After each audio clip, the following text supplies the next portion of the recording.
강을 바로 시작을 하겠습니다. 이번 강연은 아시아 미래 가속기 위원회 위원장이자 현재 포스텍에 완공된 4세대 방사능 가속기 추진 단장이신 고인수 단장님께서 나오시겠습니다. 고인수 단장님을 자리에 모시겠습니다. 큰 박수 부탁드립니다.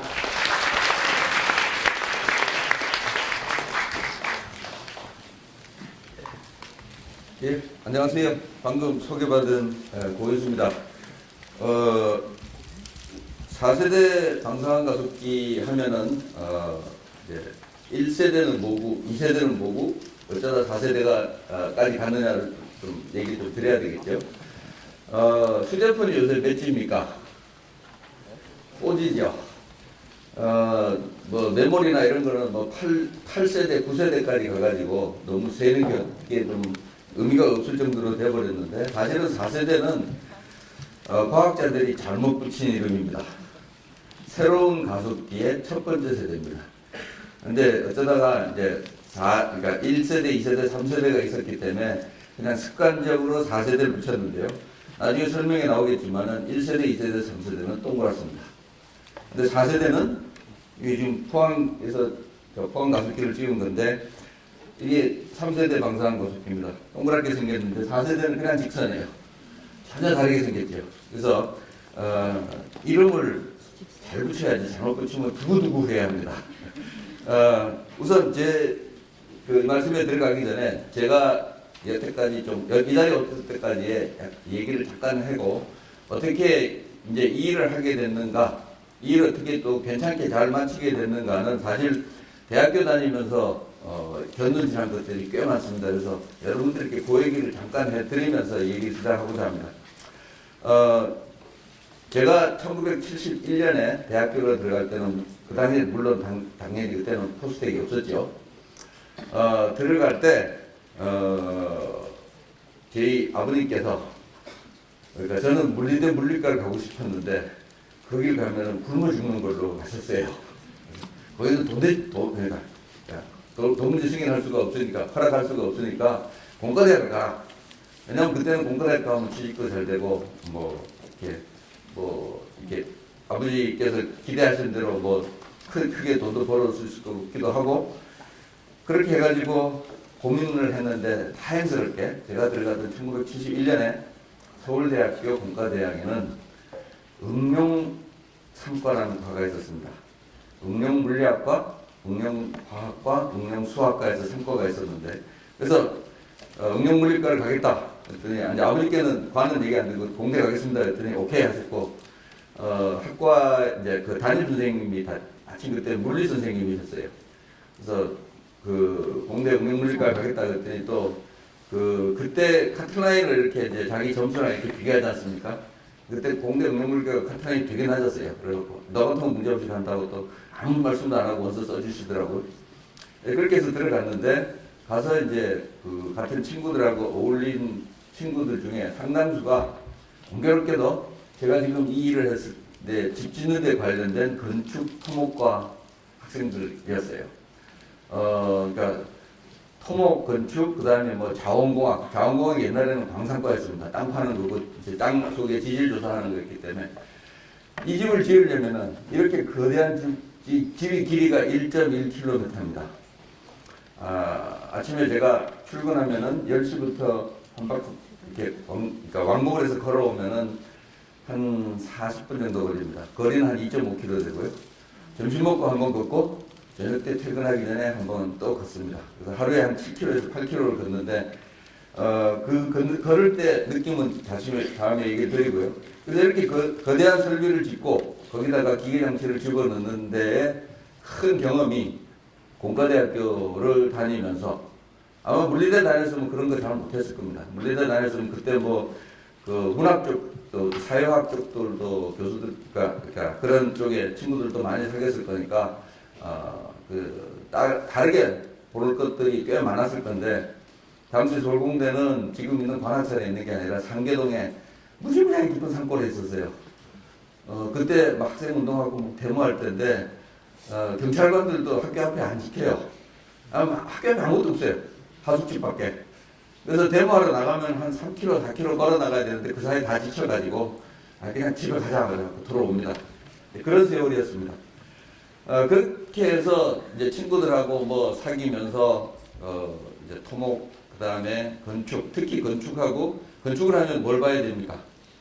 이제 그러니까 이 아름다움을 느끼는 것도 봐야 되지만은 또 도면도 봐야 됩니다.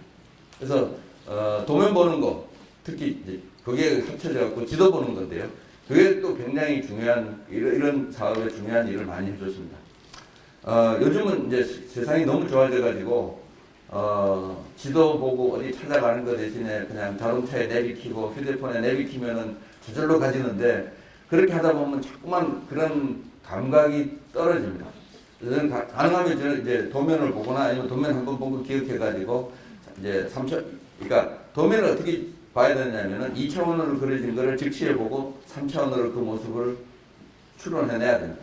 그래서 여기에 이쪽에 뭐가 붙고 뭐가 붙는 거에 방향이 틀렸다, 뭐가 좀 구멍이 잘 안 맞는다, 이런 것들을 순식간에 찾아내야 되는 이제 그런 것들이 그런 도면 보는 데서 많이 훈련됐고요. 군대 가서는 지도 보는 걸로 또 많이 훈련이 됐습니다. 제가 이걸 이쪽을 보고 해야 되나? 예, 그래서 오늘 말씀드릴 내용은 우선 이 4세대 방사능가습기라는 방사광 자체가 빛이니까 빛에 대해서 아주 짤막하게 말씀을 드리고, 그리고 3세대 방사능가습기, 동그란 가습기는 뭐가 제한이 있는가? 모든 기계는 다 제한들이 있습니다. 4세대도 역시 제한이 있고요. 그리고 4세대는 무엇인가? 그리고 전체적인 공정, 그리고 그걸로 결국 여러분들이 이제 그 과학자가 됐을 때 어떤 일들이 지금 준비되고 있는가, 어떤 일을 할 수 있는가를 갖다가 말씀을 드리도록 하겠습니다. 유감스럽게도 모든 슬라이드가 영어로 되어 있습니다. 제가 이거를 비슷한 거를 지난주에 그 멜버른에 가서 발표를 하고 왔는데 별로 고치지 않고 그냥 바빠갖고 그냥 했습니다. 그 점을 좀 이해해 주시기 바랍니다. 우선 빛 하면은 제일 첫 번째가 이게 우리 지금 밖에 나가서 태양에서 오는 빛, 우리가 볼 수 있는, 눈으로 볼 수 있는 빛, 가시광선이죠. 그 가시광선은 전체에 있는 스펙트럼 차트에서 아주 작은 일부분에 해당합니다.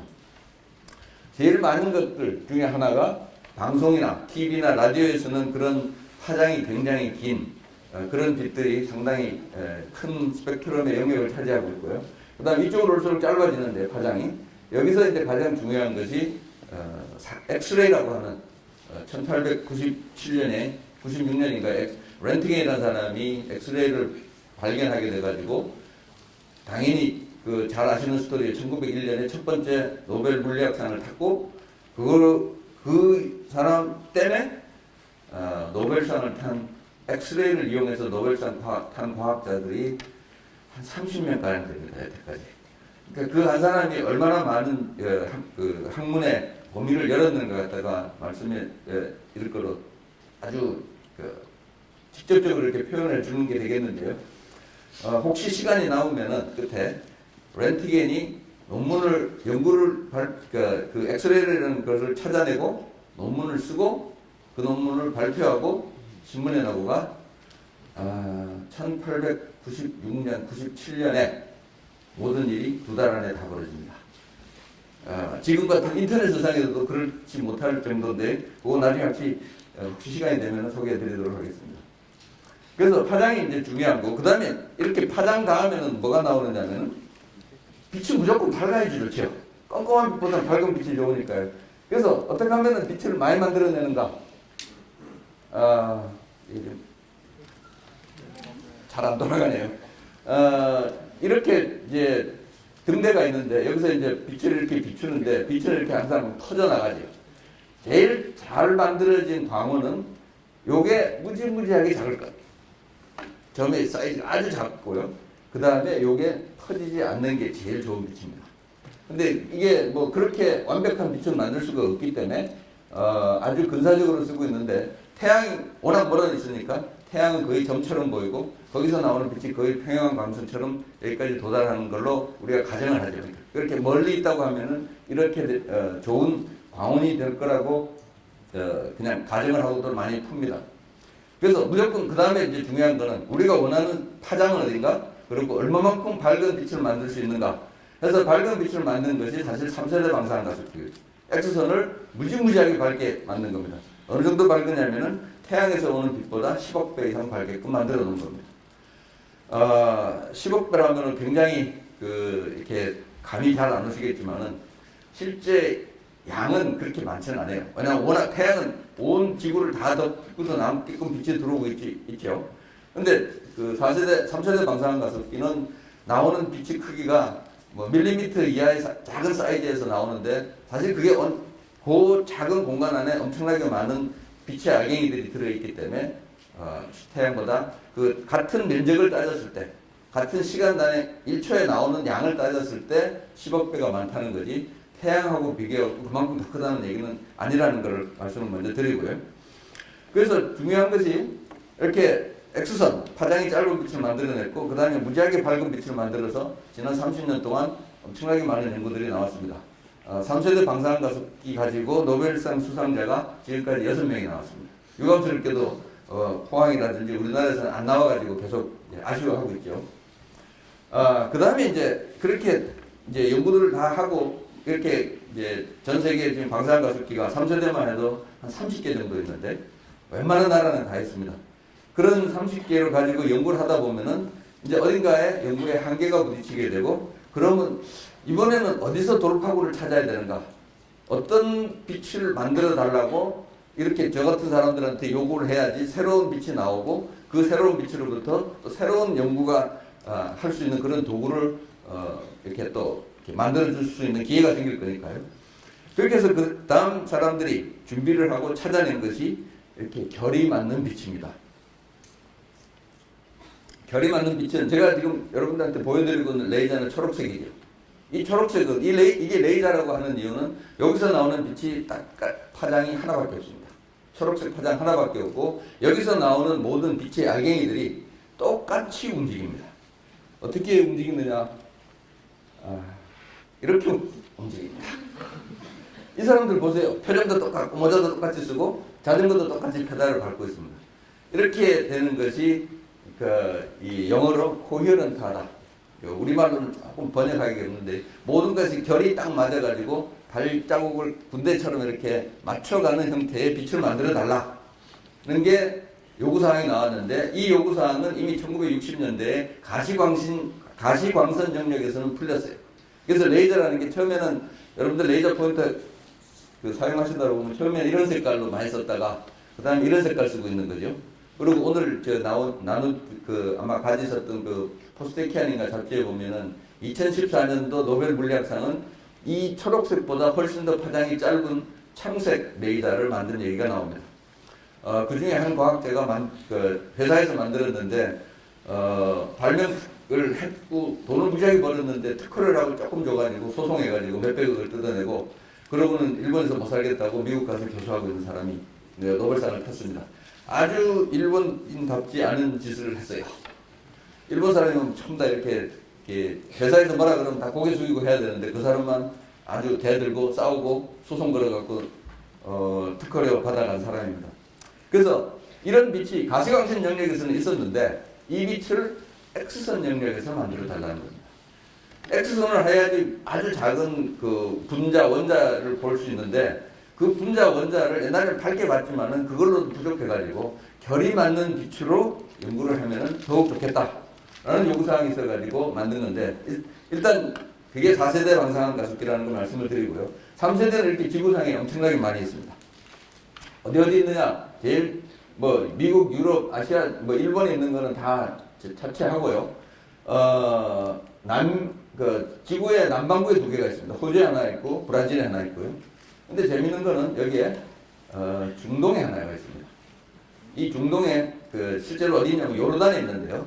그 요르단에 있는 가속기는 사실 중동은 그렇게 잘 사는 나라들이 있기 때문에 자기들이 만든 게 아니고 독일에서 통일이 된 다음에 독일에 있던 베시라고 하는 베를린에 있는 가속기가 있었는데 수명이 다 했어요.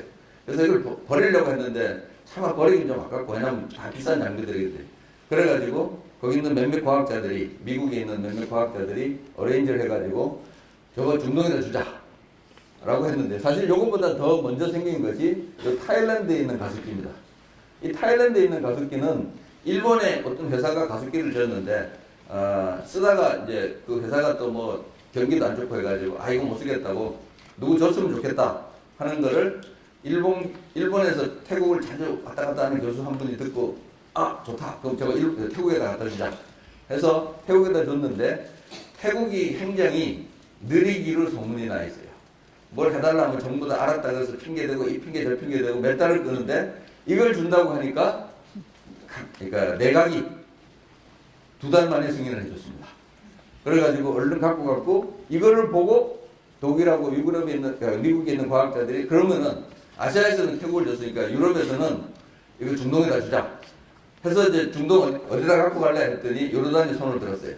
요르단은 석유가 안 나는 나라죠. 그래서 과학에다가 이제 자기들도 이거 좀 신경을 많이 써야 되겠다고 하는 차에 누가 주겠다고 하니까는 초청을 했는데 조건이 있습니다. 그러니까 열 몇 나라의 이 중동 지방에 있는 지역에 있는 사람들이 공동으로 주기로 돼 있는데 거기에 한 나라가 추가가 됐어요. 이스라엘이에요. 이 기계는 독일에서 줄 때 이스라엘 사람들도 와서 쓰라고 동의를 받아서 준 겁니다. 그래서 이게 앞으로 어떻게 될지는 모르겠는데 그러니까 중동의 아랍 국가들이 이스라엘하고 얼마나 잘 갈지 안 갈지에 아마 시금석 노릇을 할 겁니다. 근데 이걸 짓는 동안에 재밌는 일이 하나 벌어진 게 이 기계 자체는 베를린 거를 줬는데요. 이 기계를 넣으려면 이제 집을 설계해야 될 거 아닙니까? 그 집도 뭐 이렇게 처음부터 설계하려고 하니까 돈이 많이 들어가지고 누구 거 적당한 거 뺏기자. 그렇게 해서 스페인의 바르셀로나에 있는 알바라는 가솔기에 집을 뺏겼어요. 그리고 베를린에서 온 기계를 집어넣는데 하나를 잊어먹었어요. 스페인은 절대로 눈이 안 옵니다. 그런데 요르단은 눈이 왔어요. 그래서 하루는 눈이 30점 찍어갖고 지붕이 무너졌어요. 왜냐? 스페인 사람들은 그 눈무게를 지붕에다가 계산해 넣지 않은 거예요. 그래서 그거를 이제 요르단 사람들이 잘 몰라가지고 해서 집주다 지붕이 무너져갖고 지금 다시 짓고 있습니다. 그래서 이제 이 다음에 이제 4세대 그러니까 이제 이거는 일본에 있는 건데요. 이제 3세대의 가장 큰 기계들이 제일 이제 여기 이제 소개를 한번 그림을 보여드리려고 했는데 이게 일본에 있는 그 효고현이라고 오사카에서 좀 떨어져 있고 히메지라는 아주 유명한 도시에 아주 이쁜 성이 있는데 거기서 차로 한 1시간 걸리는 거의 아무도 안 사는 동네에다가 이 가습기를 지었습니다. 뒤에 보시면 골프장까지 있어요. 그렇게 이 진 가습기를 가지고 그러니까 얼마나 크냐면은 산을 가운데 산을 놔두고 동그랗게 졌습니다. 밖에 멀리서 보면은 마치 수석 이렇게 갖다 놓은 것처럼 그렇게 보이는 그런 아주 좋은 가습기를 지어가지고 잘 돌리고 있습니다. 근데 딸기도 제한적이에요. 어느 정도로 문제가 있느냐면은 문제는 지금 이게 더 문제가 있는 것 같아요. 이게 지금 3세대 방사능 가습기에서 사용한 3세대 방사능 가습기를 사용한 어떤 아주 큰 단백질의 사진입니다. 그걸 찍기 위해서 이렇게 결정은 안 됩니다. 요거 사이즈는 대략 한 밀리미터 또는 그거보다 작은 한 10분의 1 밀리미터 그 정도 되는 거고 그거를 엑스레이를 찍으면 이렇게 무수히 많은 점들이 이 화면에 나타납니다. 요 점 하나하나가 이 바이오 몰레큘이라 그러는 그 단백질의 그 정보, 결정 구조를 갖다가 알맹이들을 갖다가 정보를 알고 있습니다. 그래서 이거를 가지고 컴퓨터를 열심히 프로그램에 넣어서 돌리면은 이런 형태로 안에 있는 그 유전자의 그러니까 단백질의 구조가 이렇게 되어 있다라고 풀어낼 수가 있습니다. 이렇게 색깔은 실제로 색깔이 아니고 구별하기 위해서 일부러 컴퓨터가 집어넣어준 색깔인데요. 이렇게 아주 이쁜 꼬불꼬불한 거는 이제 단백질이 이렇게 꼬여 있는 겁니다. 이렇게 꼬여 있는 큰 거대한 단백질이 하는 일이 뭐냐? 세포 내에서 자기들이 쓰고 에너지를 이렇게 소모하면서 쓰고 난 찌꺼기를 내보내는 역할을 하는 프로티숨이라는 그런 단백질의 구조가 됩니다. 근데 이렇게 3세대에서 열심히 이렇게 썼는데 그 다음부터는 이게 잘 안 돼요. 왜 안 되느냐? 그러니까 3세대 사람들이 제일 쓰고 싶어 하는 것 중 그리고 모든 생물학자들, 특히 이렇게 구조를 연구를 하는 구조 생물학자들이 정말로 알고 싶은 거는 뭐냐면은 이런 단백질의 구조지만은 세포의 막입니다. 세포의 막이라는 게 그냥 한 층간이에요. 세포의 막이 있는데 그 세포의 막이 왜 중요하냐면은 예를 들어서 암세포 같으면은 그놈을 죽이려면 약이 들어가야 돼요. 그래야 이제 세포를 죽일 수가 있는데 약이 세포 안으로 들어가려면은 세포 막을 거쳐서 들어가야 되죠. 근데 이놈이 알아야지 약을 잘 넣었을 때 이게 입 꼭 다물고 있으면은 그거 아무것도 없을 거 아니에요. 그래서 어떻게 하면 이놈을 입을 벌리게 하느냐? 그 벌리게 하려면 이거의 구조와 여러 가지 이 성질들을 다 알아야 되는데 문제는 이거를 알 방법이 현재는 없어. 이것도 지금 그림으로 있는 겁니다. 대충 아는 거고 이거를 갖다 연구를 하기 위해 가지고 이거를 조각조각을 내서 결정을 만들면은 그 만드는 순간에 이 막의 성질이 없어집니다. 막은 한 면만 있는 거거든요. 결정은 3면으로 다 있기 때문에 이 본체가 갖고 있는 고유의 성질을 갖다가 그러니까 입체로 만들어 놓으면 도무지 찾을 수가 없는 겁니다. 그래서 현재 80% 이상의 이런 중요한 단백질 관련된 연구들의 80% 이상이 막에 대해서 하고 싶은데 방법이 없다는 겁니다. 왜냐하면 3세대는 반드시 결정을 만들어야지 구조를 알 수가 있어요.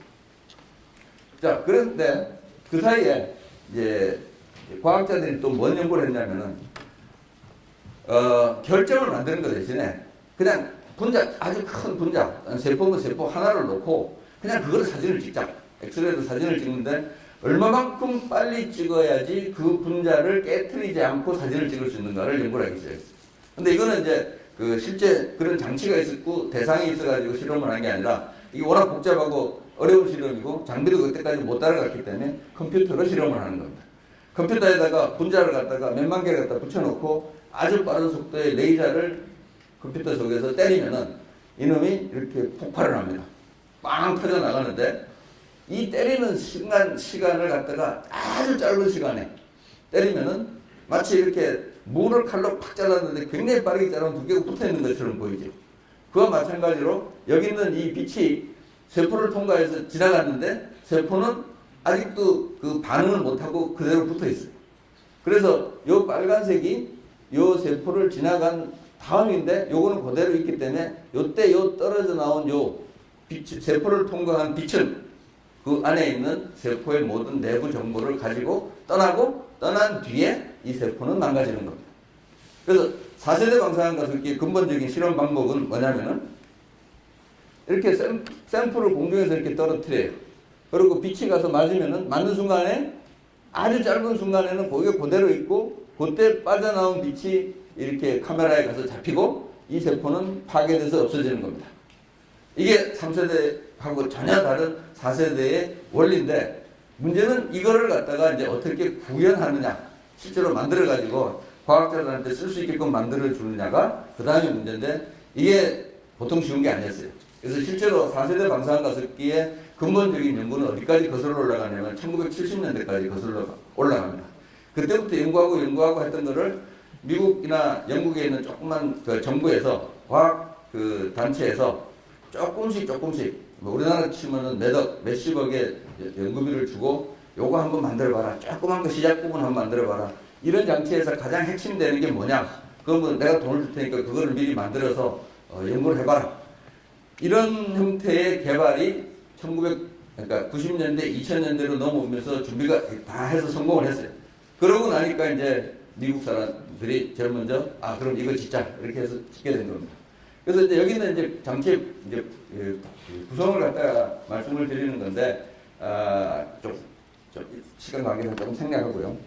이게 전자가 이렇게 4세대 방사능 가속기에서 만들어진 전자가 실제로 빛을 만드는 자석 구조가 있는데 거기에 들어가는 순간입니다. 들어가는 순간에 이제 요놈은 그냥 덩어리처럼 몇십억 개가 들어가는데 들어가면은 자석이 있기 때문에 자장이 아래 위로 걸려있기 때문에 이게 옆으로 이렇게 사행을 합니다. 이게 살살살 옆으로 흔들리면은 마치 채를 치면 이렇게 뭉치지 않습니까? 그것처럼 이렇게 조금씩 썰어져 가지고 정확하게 그 자석의 색이라든지 주기라든지 이런 것, 이 전자의 에너지라든지 이렇게 삼박자가 딱 맞으면은 이렇게 정확하게 간격을 가지고 딱딱딱딱 뭉쳐집니다. 군대에서 이렇게 행진할 때 이렇게 줄이 착착착착 맞아지듯이. 그리고 요거와 요거의 간격이 얼마냐? 정확하게 이때 설계해놓은 파장이. 우리 같으면 요게 0.1나노메타, 그러니까 1옹스트롬 떨어져서 전자가 있고 없고 있고 없고 해. 그래서 요것이 하나가 흔들릴 때 나오는 방사광, 요것이 하나가 흔들릴 때 나오는 방사광은 정확하게 한 파장이 차이가 나기 때문에 그대로 그 앞에 덮어지고 덮어지고 덮어지고 하면서 출력이 그냥 기하급수적으로 익스포넨셜하게 이렇게 쫙 올라갑니다. 그래서 여기가 10의 6승이고 여기가 10의 10승이니까 순식간에 이게 지금 한 30m에서 60m 가나 30m 사이에 한 10,000배 정도로 출력이 커진 겁니다. 이렇게 해가지고 이제 만드는 걸 4세대 방사능 가속기고 스탠포드 친구들이 언젠가요? 이게 2009년 4월 26일 날 실험을 성공을 했습니다. 그리고 같은 번치 안에도 전자를 갖다가 100만 배 이상 집어넣을 수 있고 무지무지하게 짧게 만들 수 있고 그래가지고 이제 좋다는 게 이제 검증이 됐는데요. 그래서 이제 전 세계에 5개의 빅 시스터라고 저희들은 이제 부르는데 이 빅 시스터가 4세대를 만들기로 이제 마음을 먹고 이제 일을 벌렸어요. 제일 처음에 한 거는 이 사람들입니다. 미국의 스탠포드 대학에 길이가 3.2km로 정확하게 직선인 가속기가 있습니다. 이 가속기는 4세대용으로 만든 게 아닙니다. 제일 처음에 만든 거는 1960년에 만들어가지고 소립자 물리학에서 새로운 입자를 찾아내기 위한 것으로 만들었고 실제로 3개의 입자를 찾아냈고 노벨상 수상자가 3명이 나왔어요.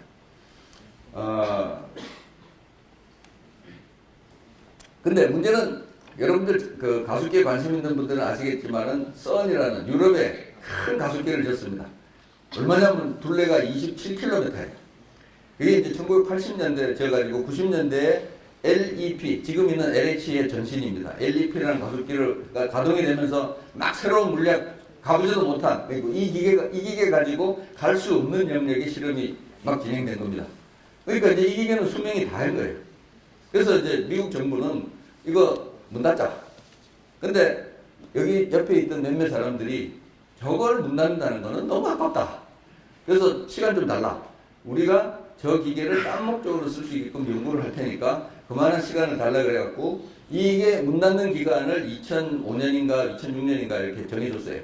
그 이전에 한 3, 4년을 연구를 하고 이제 제안서를 준비를 해가지고 미국 정부에다가 이거 이런 목적으로 이 기계를 대략 한 5천억 정도의 돈을 들여가지고 바꾸면은 세계에서 1등으로 가는 기계를 처음으로 만들 수 있겠다. 그러니까 미국 사람 정부에서도 보니까 그럴듯하거든요. 알았다. 그럼 이 기계 문 닫고 1km, 마지막 1km를 고쳐가지고 4세대 방사능기를 쓴다. 해서 써가지고 만든 겁니다. 실제로 기계가 잘 만들어졌고, 그러니까 잘 바뀌었어요. 근데 문제는 이거는 근본적으로 그 기계의 핵심 장치는 이미 50년 내지 60년 된 기계입니다. 너무 낡아가지고 미국도 이거 쓰기는 쓰는데 항상 불안해가지고 이거를 업그레이드 해야 되겠다고 제안을 했더니 그러지 말고 새로 하나 더 줘라.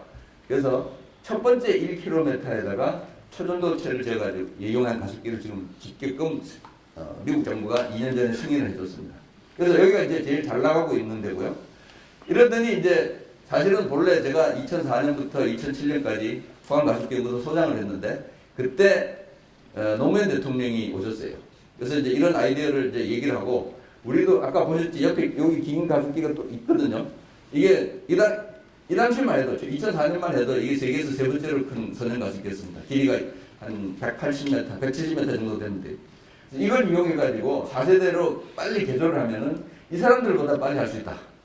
라고 해서 제안을 했어요. 그래서 우리나라도 처음으로 세계 최초로 하는 걸 한번 해보자. 라고 제안해서 대통령이 들어보니 좋다 그래갖고 돈 주겠다고 했는데, 4억 주고는 끝. 안 주더라고요.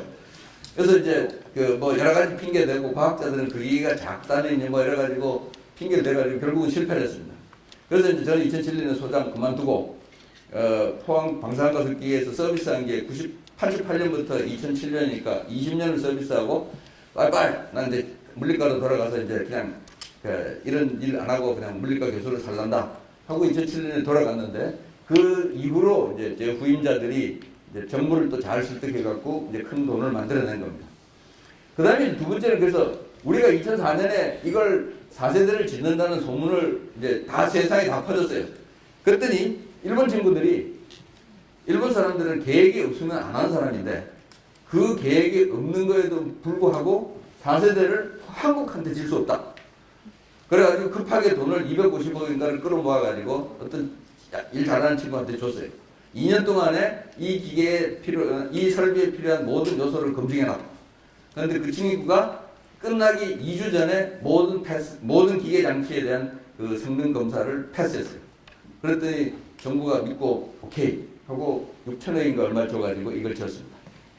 여기 있는 건데 일본 사람들이 잘하긴 하는데 가끔 잘못하는 게 하나 있어요. 그 사람들이 손이 좀 작아요. 그래서 이거는 손 크게 잘 졌는데 이건 너무 작게 졌어요. 우리 거보다 한 70% 사이즈밖에 안 돼가지고 항상 에너지가 모자라고 좀 불안해요. 근데 우리는 그 사이에 이제 우리는 이제 다시 준비했다가 여기다가 그 1.1kg짜리를 짓기로 이제 설계를 했고요. 그 사이에 이제 제일 크게 준비를 하고 있던 친구들은 유럽 사람들입니다. 이 유럽 사람들은 독일의 함부르크에 있는데 여기가 시작하는 곳이고 여기가 끝나는 곳입니다. 이 길이가 3.5km입니다. 무지무지하게 덩치예요. 근데 문제는 여기는 연구소 땅, 여기는 그 함부르크 시 땅이기 때문에 언제든지 바꿀 수가 있어요. 가운데 2km에 집들이 있어요. 주택지예요. 어떻게 해요? 근데 독일 법은 독일의 토지에 관련된 법은 토지 소유권이 어떻게 되냐면은 모든 땅 임자가 자기 땅이라고 주장할 수 있는 토지의 깊이가 있을 거 아니에요. 그 깊이가 지하 40m입니다. 지하 41m부터는 독일 연방정부의 땅이에요. 그래서 45m 뚫었어요. 11m짜리 터널을 뻥 뚫었어요. 이 사람들이 급하니까 밤에도 뚫었거든요. 그러니까 이제 주민들이 밤에 땅속에서 잡음이 난다고 잠 못 자겠다고 막 불평하고 뭐 하여튼 재밌게 해서 뚫었습니다. 엄청나게 큰 설비를 짓고 있는데 이 사람 독일 사람들, 유럽 사람들은 이런 걸 할 때 항상 일하는 사람들이 또 자기도 월급도 많이 받고 싶어 하잖아요. 그래서 이태리 사람들 그렇고 독일 사람들 그렇고 이 친구들은 이런 거를 짓는 거를 정부의 국가연구소의 형태로 안 하고 주식회사로 만들어요.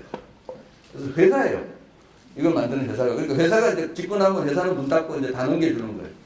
근데 이제 회사니까 이제 돈을 다 끌어들여야 되는데 돈을 제때 못 끌어들여가지고 굉장히 고생했어요. 그래서 여기 지금 내가 일부러 놔둔 겁니다. 원래 2014년에 끊는다고 했는데 아직도 못 끝났어요.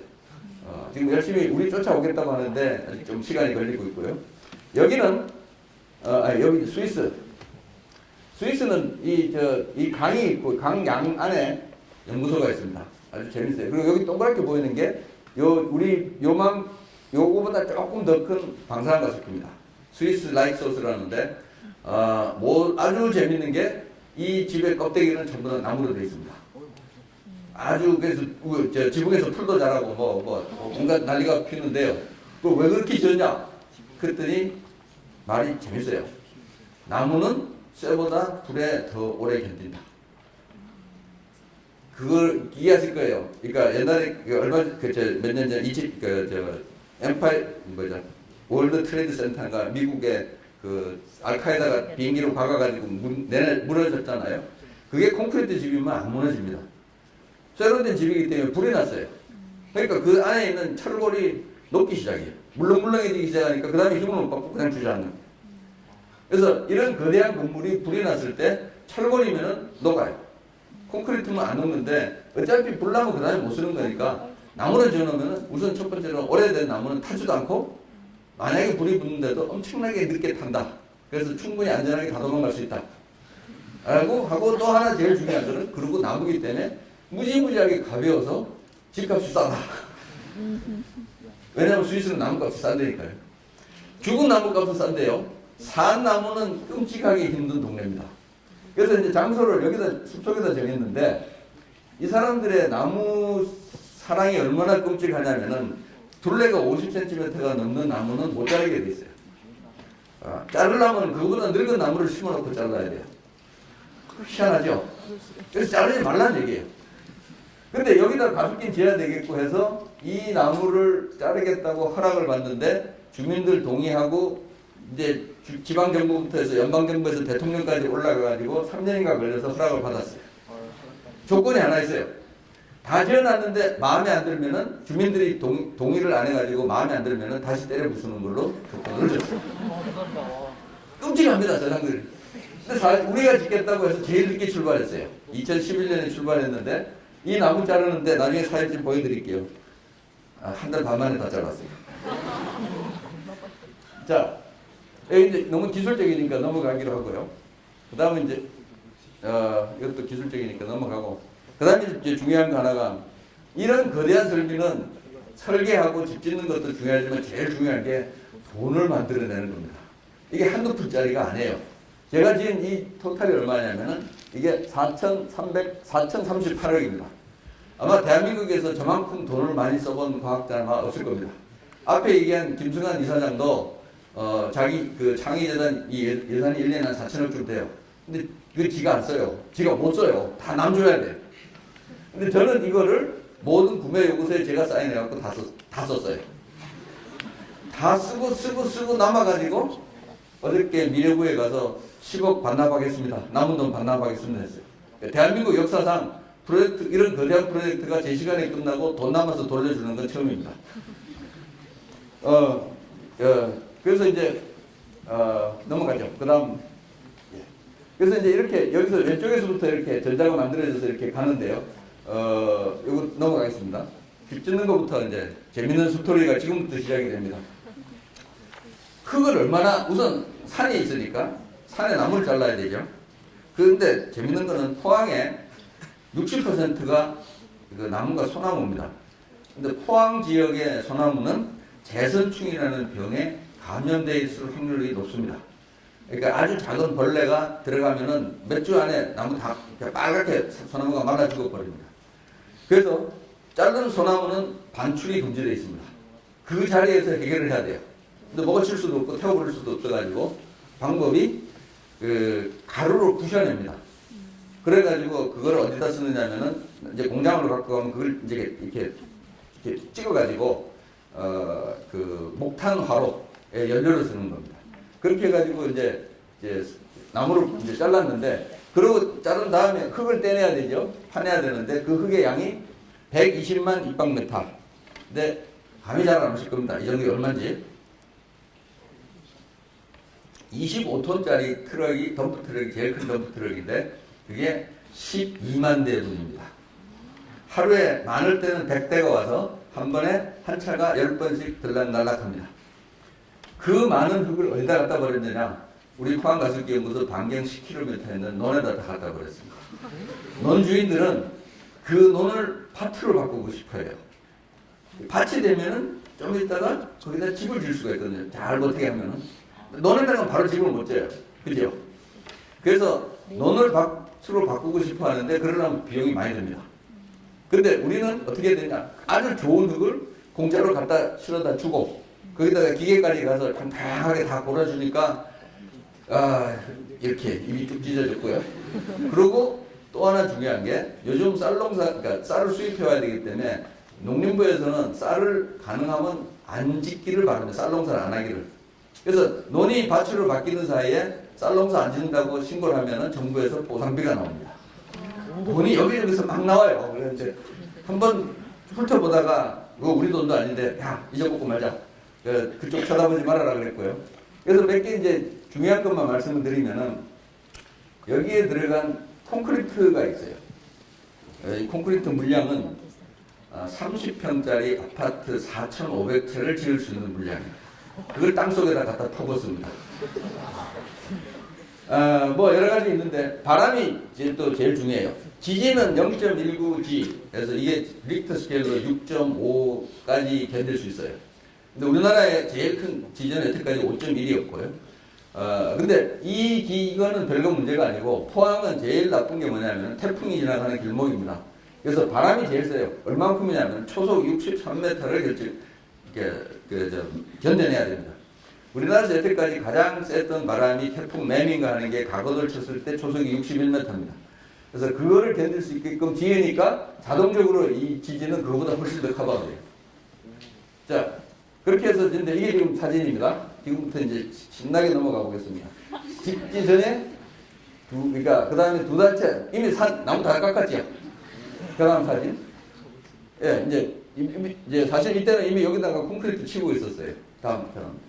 보시면 이제 바닥 치고 벽 치고 있는데 어떻게 치느냐면은 20m의 벽을 칩니다. 20m 길이에 폭이 2m, 두께, 높이는 6m예요. 거대한 장벽이에요. 이걸 치고 20m를 떼놓고 그 다음에 20m를 또 칩니다. 그 사이에 28일을 여유를 두고 왜냐하면 이쪽 콘크리트가 마르면서 팽창 수축을 하고 그 다음 게 팽창 수축을 해갖고 한 달만 지나면은 다 수축 팽창이 중요한 일은 다 끝나요. 그때 가운데로 돌아와서 가운데를 연결해서 끝입니다. 그렇게 해가지고 여기 보면은 중간에 드문드문 비어있는 게 그렇게 해서 보이는 겁니다. 다음부터. 그 다음에 친 다음에 그걸 다 연결했고 그 다음에 이제 지붕이 올라가는 건데요. 그 다음. 이건 아주 독특한 사진입니다. 포항에 이거 찍기 한 2주 전에 눈이 왔어요. 3월 동안 눈이 연속으로 와갖고 60cm가 왔습니다. 이게 2014년 2월에. 그래서 그 눈 때문에 일주일이 날아갔고 눈을 치운다고 또 다른 일주일이 날아갔는데 그거 결국 회복 못했습니다. 스케줄에서. 그 다음에 이제 지붕을 이제 치고 하는 건데 계속 넘겨주세요. 그 다음 6월, 10월. 그 다음에 요거는 이제 사진을 찍는, 집을 짓는 동안에 제가 그 건설사에다 요청한 게 고정된 자리 하나에 카메라를 설치하고 매일 똑같은 시간에 똑같은 프레임으로 사진을 찍어라. 그래서 그거를 연결한 겁니다. 지금부터 보시겠습니다. 지금 보시는 게 2년 반 동안의 공사를 여러분들이 지금 40초 동안 해보고 계신 겁니다. 근데 포스코가 해줬는데 아주 음악을 잘 넣어줬어요.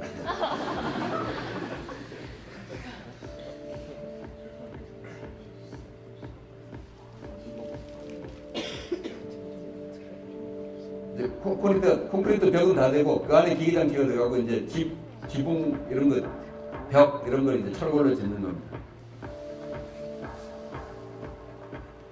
터널 공사하는 사이에 미리 다 만들어 놨다가 여기서 걸래? 끝난 게 아니라 여기 됐어. 예, 다시 한번 이어서 예, 이게 항상 파일 좀 중간에 깨야 돼가지고요. 예, 거기부터 다시 플레이해 주십시오. 요거는 이제 다른 쪽 끝에 부분인데요.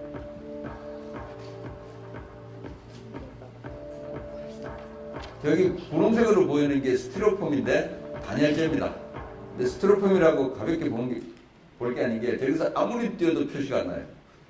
여러분들이 집에서 쓰는 스티로폼하고는 전혀 다른 겁니다.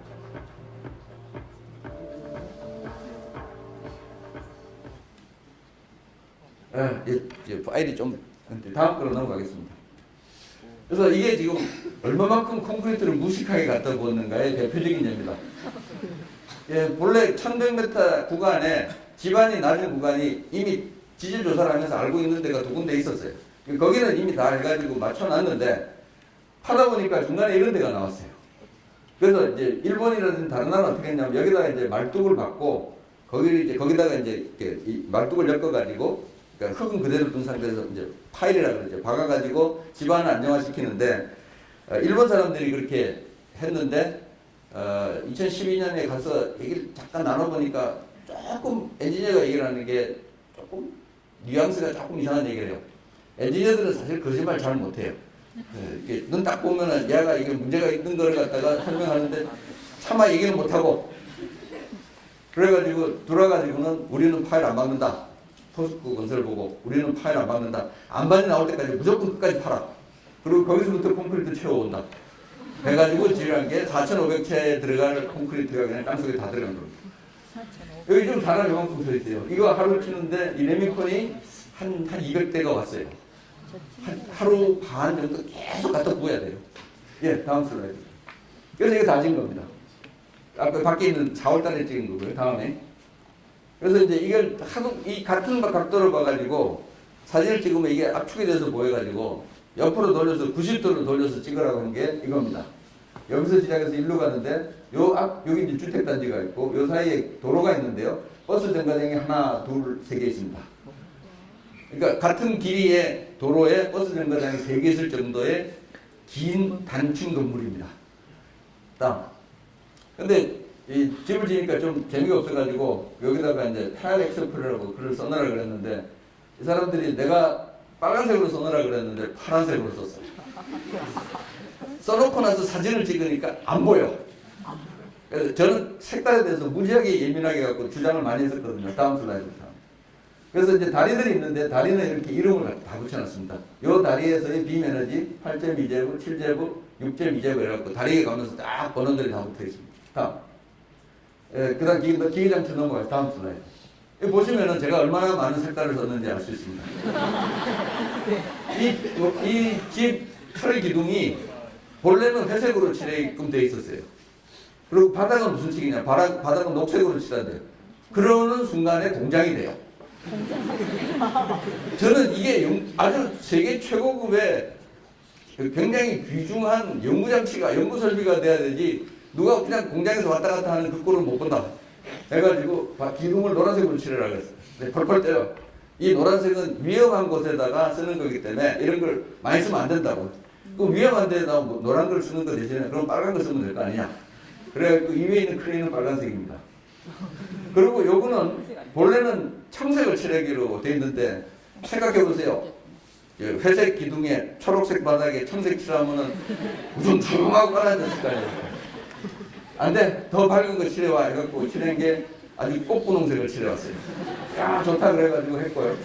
근데 이거를 하는 사이에 하루는 이제 그 공사 관계자들하고 밥을 먹는데 현장 감독이 이제 왜 이상한 색을 칠해가지고 자기들도 힘들게 하냐. 그러길래 이제 저도 이제 말을 만들어서 해야 될 것 같아서 이 건물에서, 이 설비에서 새로운 과학이 대한민국에서 노란색은 싹트고 분홍색은 꼭 필요한 뜻이다. 아, 좋은 생각입니다. 그래가지고 끝났습니다. 이렇게. 다음 슬라이드. 그 다음에 이제 여기는 앞에 시작하는 부분이고 끝까지 한 800m가 직선으로 가는데요. 재밌는 거는 이 건물은 지구의 표면을 따라갑니다. 기계 장치가 이렇게 레이저처럼 직선으로 가야 되면은 800m 지나가면은 4cm가 차이가 납니다. 지구가 둥근 게 여기서 그냥 보여요. 4cm가 차이가 나면은 그 다음에 이제 콘크리트가 이렇게 기울어져서 가야 되니까 그렇게 집을 지면은 만약에 물이 터지는 사고가 나면 물이 가운데로 모여 있습니다.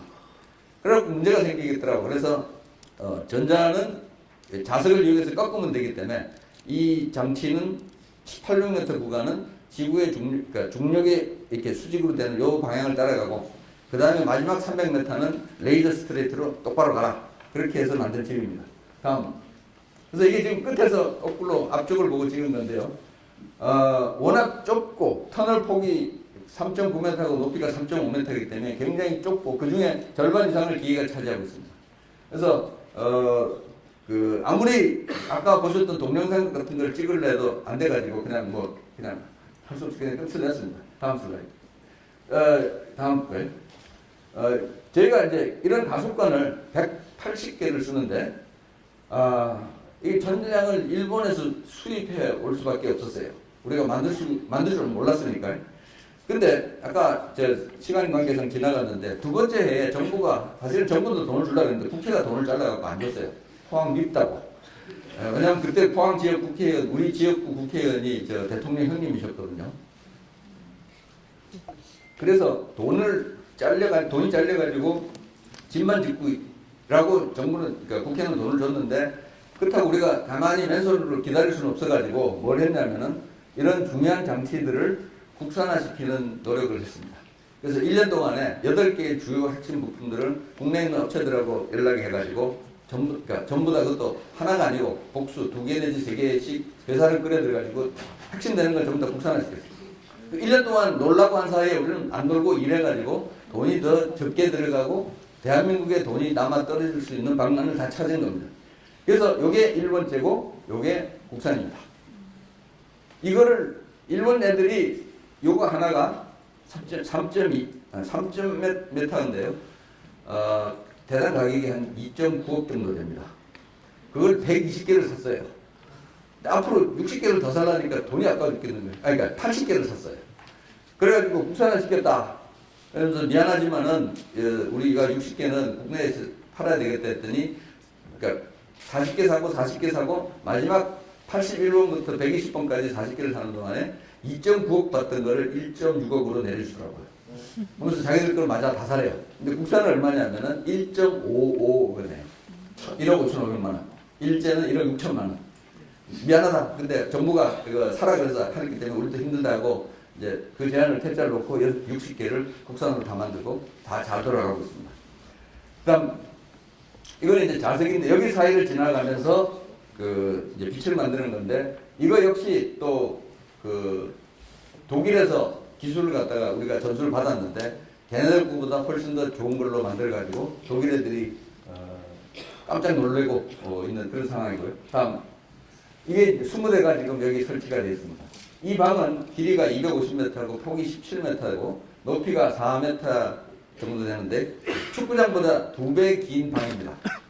그 긴 방의 온도를 25도에서 플러스 마이너스 0.1도로 공기의 온도를 맞춰줘야 됩니다. 그래서 이 옆에 있는 게 전부 다 에어컨이에요.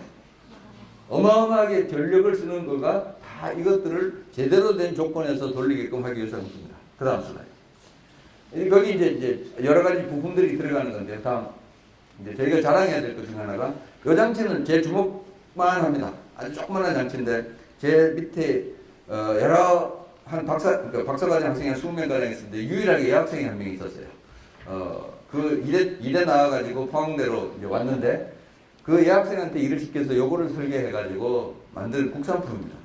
근데 아까 제일 먼저 봤던 미국에 제일 먼저 4세대를 만드는 LCLS라는 스탠포드 가습기 연구소에서 자기들이 두 번째로 짓는 가습기에 이거 60대를 사가기로 결정했어요.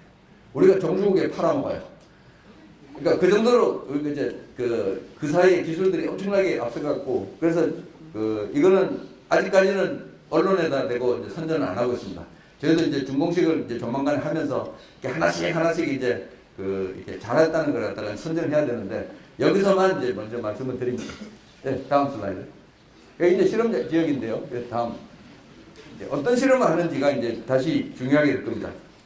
짓는 건 하여튼 제가 다 채워놨습니다. 이제 금년 1년 안에 시운전을 하고 모든 성능이 나오는 거가 끝이고 저는 이제 그거 하면은 이제 물리과 돌아갔다가 다음 해면 은퇴해야 됩니다. 그래서 하여튼 뭐 신나게 돈 잘 쓰고 일하고 뭐 저는 해피한데 이제 여러분들이 다음 대에서 이 기계를 물려받아서 써야 됩니다. 어떤 데 쓰느냐? 이 장치인데 가장 중요한 것이 카메라예요. 요 안에는 조그마한 카메라가 있는데 여러분들 지금 휴대폰이나 그냥 디지털 카메라에 들어있는 이 카메라는 새끼손톱 몇 분의 1밖에 안 되는 작은 건데요. 이거는 5cm 이렇게 돼요. 그리고 지금 이거 하나가 이 사진에 비친 요거 하나가 한 5억 정도 나갑니다. 근데 이게 6개, 그러니까 4개 해서 16개가 꼽힌 게 필요해요. 근데 우리 아직 5개밖에 못 샀어요. 이거 무지무지하게 비싸고, 그리고 이것도 지금 일본에서 만든 건데, 일본 애들이 제일 성능이 좋은 건 우리한테 안 팔아요. 왜냐면 서로 경쟁하고 있기 때문에. 그래서 일본 애들한테는 급하게 사왔지만은, 우리도 그 경쟁에 뛰어들 실력은 아직은 없는데, 잘하는 거 하나가, 우리가 토학 사람들이 다른 데랑 같이 일을 잘해요. 그래서 독일하고 스위스랑 같이 일을 해가지고, 걔네들이 사는 물건을 우리 쪽에 와서 실험 성능을 하고요. 왜냐면 우리 기계가 먼저 되니까. 그래서 같이 일을 하고, 첫 번째 기계는 자기들이 갖고 두 번째 기계를 우리한테 주는 건데 그걸 사달라고 예산을 청구를 했더니 올해 청구를 했는데 다 깎여버렸어요. 돈이 비싸기도 합니다. 카메라 한 대 사는데 80억이 들어갑니다.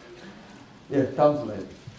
그래서 이제 샘플 집어넣는 그것도 우리가 다 만들었어요. 이게 액체가 이렇게 쭉 타고 내리면서 이 안에 샘플이 섞여가지고 이제 4세대 빛하고 맞는 겁니다. 다음 슬라이드. 이제 그런 장치들인데 아직까지 지금 우리는 거를 꾸미고 있기 때문에 우리 사진은 없고 이제 일본 사진을 이렇게 소개를 했습니다. 다음. 그래서 이게 아까 다시 한번 나오는 건데 여기 이제 샘플이 들어가고 빛이 들어가고 맞으면 이제 카메라에 찍히는 건데 다음 슬라이드. 다음. 그래서 이런 실험을 일본에서 실제로 했어요. 팀이 얼마냐면 이렇게 6개의 팀이 한 팀마다 적어도 4명에서 5명의 팀들이 모여가지고 실험을 해야 됩니다. 4세대 방사능 가습기의 실험은 한 팀이 적어도 60명이 들러붙어야지 한 개의 실험을 할 수가 있습니다. 다음. 그래서 찍은 실험 중에 하나가 이건데요. 이거는 아리조나 대학교 교수들 팀에서 찍은 건데, 지금 아까 앞서에 김승환 창의재단 이사장이 보여준 슬라이드에 아마 그런 게 있을지 모르겠는데, 뭐, 과학이 발달돼서 동물의 흉내를 내고, 뭐, 이래가지고 로버트 개, 뭐, 이런 것들이 있지 않습니까? 아무도 식물을 흉내낸 사람은 없습니다. 식물이 훨씬 더 어려워요. 근데 이 사람들이 하는 게 뭐냐면 지금 이 사진은 식물의 가장 중요한 기능이 햇빛을 받아서 산소를 그러니까 이산화탄소를 결합시켜 가지고 양분을 만들고 산소를 내뱉죠. 그 과정을 하는 게 엽록소입니다. 그 엽록소의 구조를 알아내고 이 구조를 알아내면은 그냥 식물 대신에 이걸로 농사 짓자라는 겁니다. 그러니까 어마어마하게 야심찬 건데 이거를 4세대 방사능 가속기를 가지고 구조를 풀기 시작했습니다. 그래서 이런 것들이 앞으로 굉장히 중요하게 연구될 이제 여러분들이 이제 연구자가 됐을 때 중요하게 연결될 그 항목 중에 하나, 그 아이템 중에 하나가 되겠고요. 다음 슬라이드. 또 하나는 엄청나게 빠른 초고속 반응을 볼 수가 있습니다. 예를 들어서 여기는 지금 이게 CHI라는 거, 요들을 이렇게 떨어지는 거, 그러니까 이제 요거는 실험이 가능한데 궁극적으로 뭘 보고자 하느냐면은 H2가 떨어지고 붙는 것을 보고자 합니다. 여러분들 중학교 책에서 배웠어요. 물은 H2로 되어 있고 수소하고 산소가 만나면 물이 되고 전기분해에서 떼면은 이제 수소, 산소가 따로 생긴다는 거 아는데 아무도 여태까지 지구상에 어느 누구도 여태까지 살았던 사람들 중에서는 이게 붙는 순간과 떨어지는 순간을 본 적이 없어요. 그걸 볼 수 있는 도구가 여태까지 없었는데 4세대 방사능 가습기도 지금 현재의 4세대 방사능 가습기는 이걸 아직은 못 봅니다. 근데 4세대 방사능 가습기도 또 1세대, 2세대, 3세대처럼 발전을 할 거니까 지금부터 한 20년 후면은 누군가 이걸 들여다보면은 그리고 거기서 굉장히 좋은 방법으로 수소를 떼내는 방법을 찾아내면은 그 다음에는 휘발유는 빠이빠이. 모든 게 이걸로만 다 끝나면 되고 자동차도 수소를 태워가면은 실제 BMW가 그렇게 자동차 선전할 때 나옵니다. 차 한 대 갖다 놓고 수소를 가스 집어넣어갖고 태우면은 뒤에 머플러에서 나오는 게 뭐냐면은 수증기만 나오니까요. 그거 컵 대고 걷어다가 그냥 마십니다. 그게 BMW 사장이 항상 하는 짓이에요. 그거를 이게 H를 쉽게만 만들 수 있으면은 얼마든지 그게 가능해지는 거예요. 예, 다음 슬라이드. 그래서 지금 거의 다 왔습니다. 제가 중간에 얘기하다 보니까 좀 길어져가지고 이게 지금 아주 작은 세상을 들어가면서 자연계에 존재하는 것과 인간이 만든 것들인데 다 1대1로 매치가 되면서 끝까지 다가 있습니다. 여기가 X선이 3세대 방사능 가습기가 여기에 엄청나게 기여한 겁니다. 4세대 그러니까 이게 또 하나의 축이 있는데 작아지는 축 말고 무중력하게 빨라지는 축이 있습니다. 빨라지는 축에 자연계는 있는데 아직까지 만들어 놓은 건 별로 없고 여기 있는 것조차도 X선 영역이 아니라 가시광선 영역에만 있습니다. 여기가 이렇게 많이 비어 있습니다. 이 많이 비어 있는 거는 볼 수 있는 도구가 여태까지 없었기 때문에 여기가 비어 있던 거고 이걸 볼 수 있는 도구가 4세대 방사능 가습기입니다. 그래서 그러니까 4세대 방사능 가습기를 전 세계에서 5군데를 지었는데 앞으로 당분간 40개로 유지가 될 겁니다. 적어도 한 10년입니다. 왜냐하면 이거 짓는데 그냥 아무나 들어와서 짓는 게 아니라 우리 포항 가습기도 3세대에서 이미 25년 동안 선형 가습기라는 작은 당시 작다고 생각하지만 그래도 150m, 180m짜리를 25년간 운영해본 경험이 있었기 때문에 그걸 키워가지고 1.1kg짜리로 만든 겁니다. 중국 애들 못합니다. 아직까지. 그리고 일본도 지금 하나 지어놓은 게 있으니까 그걸로 끝이고 미국도 하나가 있었는데 너무 경쟁이 치열해가지고 안 되겠다 해서 하나 더 지라고 한 겁니다. 지금 현재 경쟁이 얼마냐면은 한 실험을 하기 위해서 20대 1입니다. 20명이 제안서를 내면 한 명만 걸려요. 그러니까 미국 애들이 우리가 되는 순간에 확 들어올 건데요. 저는 이제 큰일 난 거가 한국 사람들이 한국 그 국민들이 한국인의 세금으로 지어놨는데 외국 사람이 들어서 쓴다 그러면 욕 엄청 얻어먹어요. 이거 왜 저 사람들 좋으라고 지어놨느냐. 한국 사람은 써본 사람이 몇 명이냐? 한 10명 정도 됩니다.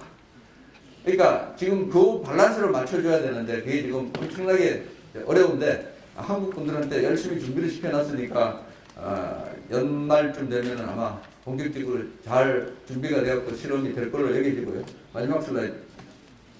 여기 지금 구멍이 뚫려져 있습니다. 벽에 2m짜리 구멍이 이렇게 이제 관통돼서 나오는데 이 구멍으로부터 이제 빛이 나오면은 새로운 세상이 열린다는 겁니다. 그게 여러분들 겁니다. 감사합니다.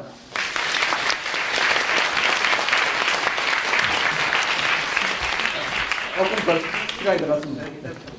네, 감사합니다. 일선 두 번째 강연이 끝나는데요. 지금부터 짧게 궁금한 점 많으시죠? 네. 갑자기. 네. 지금부터 짧게 여러분들 좀 고 단장님께 한번 여쭤보고 싶은 것들 한번 자유롭게 질문하는 시간을 갖겠습니다. 손을 들어주시면 저희가 마이크를 준비하겠습니다. 네. 네, 이쪽으로. 아, 이쪽이요. 손 크게 들어주시겠어요?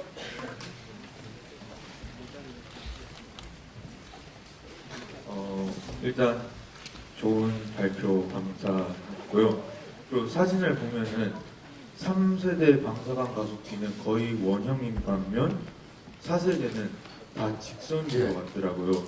그래서 이런 구조적 차이 자체가 그 말씀하셨던 빛의 결을 맞추기 위한 그런 과정. 방법입니다. 예. 3세대로 결이 맞는 거를 이제 연구를 하고 있어요. 근데 3세대는 본래 이제 레이저라는 것을 만드는 거는 빛을 왕복시켜 갖고 계속 어떤 통 안에서 반사시켜서 만드는데, 문제는 우리가 X선으로 레이저를 만들려고 하는 거 아닙니까? 문제는 X선을 반사하는 물질이 없어요. X는 다 뚫고 나와버리지. 그래서 그러니까 언젠가는 동그란 데서 엑스레이가 나오긴 할 겁니다. 대신에 그런 물질을 찾아내고 방법을 찾아내는데 앞으로 몇십 년은 더 걸릴 겁니다. 그래서 당분간은 직선으로 된 거에서부터 나올 수밖에 없고요. 4세대 그래서 그러니까 장점은 다 좋은데 단점은 빛이 한 번 지나가면 끝이에요. 그래서 반복률이 엄청나게 낮다는 거가 현재로서의 가장 큰 약점입니다. 예. 자, 뒤에 약점. 네. 그 X선을 쏘신다고 하시잖아요. 예. 그런데 그 쏘는 그 관이라고 해야 될까요? 예. 그 관 안이 아마 100% 진공은 아닐 것 같아요. 예. 제가 생각했을 때. 그러면 이제 그 부딪히는 물체랑 이제 쏴주는 그 빔 두 개가 부딪혀서 이제 뭐가 나오면은 그거를 이제 결과를 해석하는 그런 게 가속기 그 제가 제대로 이해한 게 맞나요? 더 얘기해 보세요. 예. 그러면은 제가 생각했을 때 그러니까 이게 만약에 빔을 딱 쐈어요. 근데 이제 원래 그 목표물에 부딪혀야 되는데 제가 방금 진공도가 100%는 안 될 수 있을 거라고 말씀드렸잖아요. 예. 그러니까 이상한데 막 봐가지고 그런 거는 아니고요. 그러니까 진공이 얼마냐면은 그 10의 마이너스 11승, 10의 마이너스 11승 포로이기 때문에 지상에서 6,000km에서 한 만 몇천 킬로의 상공에 있는 그 공간에 비어 있는 진공도라고 보시면 되고요. 실제로 거의 없어요. 거의 없기 때문에 그 빛이 지나가는 동안에는 그런 장애물, 그 안에 있는 남은 기체 가지고 부딪혀 갖고 딴 데 가는 일은 거의 없습니다. 빛이 그냥 그 관속을 그냥 그러니까 방해받지 않고 지나갑니다. 한 가지 더 주고. 예.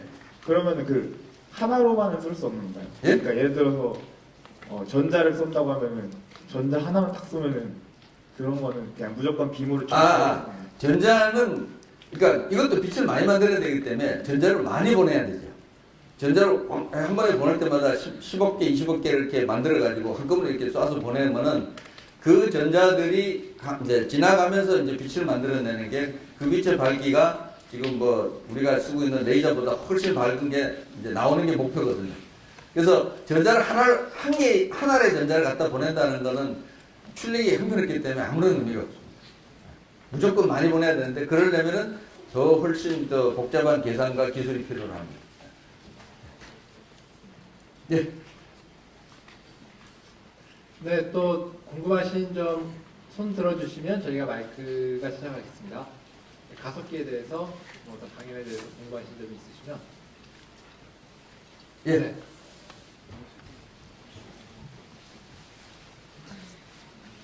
저 3세대 가속기에 대해서는 설명을 약간 해주셨는데 예. 1세대 가속기랑 2세대 가속기는 어떤 원리로 구분하는 예. 거죠? 제가 그 시간 없어서 설명 안 드렸는데요.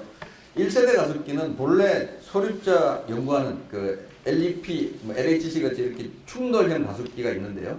그 가속기에 그 일부 안 쓰는 시간을 따라 가지고, 그러니까 전자를 일로 돌리고 양전자를 일로 돌려갖고 충돌 실험을 하는데 그 실험을 하지 않고 좀 비는 시간이 있을 거 아니에요? 그 비는 시간에 전자만 빙빙 돌려가지고 그러니까 일부의 그러니까 시간을 이용해서 실험하는 게 있습니다. 그래서 그게 다른 큰 실험 장치에 기생해서 붙어 있는 형태라고 해서 그 영어로 파라스틱 모드라 해서 그게 1세대고요. 근데 그렇게 하다 보니까 거기서 빛이 나오는 게 좋은 걸 알아가지고 빛을 쓰겠다는 과학자들이 몰려서 정부에다 압력을 넣고 이렇게 좋은 장치 우리 용도로만 만들어 주세요. 해서 그냥 전자만 돌면서 빛이 아주 많이 나오게끔 만들어준 게 2세대 장치입니다. 그게 1970년대에서 80년대 만들어졌는데, 근데 과학자들이 이제 또 머리를 굴려가지고 거기다가 자석 구조를 좀 더 복잡한 걸 했더니 지금 쓰는 것보다 또 그러니까 2세대보다 빛이 한 몇백만 배 밝은 게 또 나올 수가 있다. 그런데 그 기계는 2세대에는 안 맞으니까 그거를 넣을 수 있게끔 새로 기계 장치를 그러니까 고쳐가지고 새로 짓는 기계는 이걸로 짓자. 라고 한 게 1980년대 후반부터 지은 3세대 가속기인데 포항은 1세대, 2세대를 안 짓고 그냥 바로 3세대로 들어간 겁니다. 근데 하여튼 그렇게 해서 1세대, 2세대는 지금 남아있는 거는 거의 없습니다. 네, 시간이 많이 지나서 이제 혹시 마지막 질문 하나를 더 받겠습니다. 꼭 이것만큼은 물어보고 싶다 이러신 분이 있으시면은 네.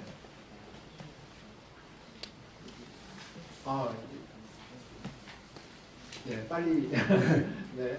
마지막 질문 없으시면은 이상으로 모든 특강을 마치겠습니다.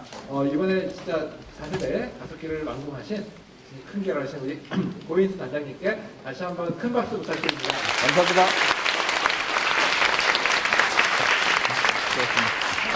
이것으로 오늘 포스텍 과학 특강 행사를 마치겠는데요.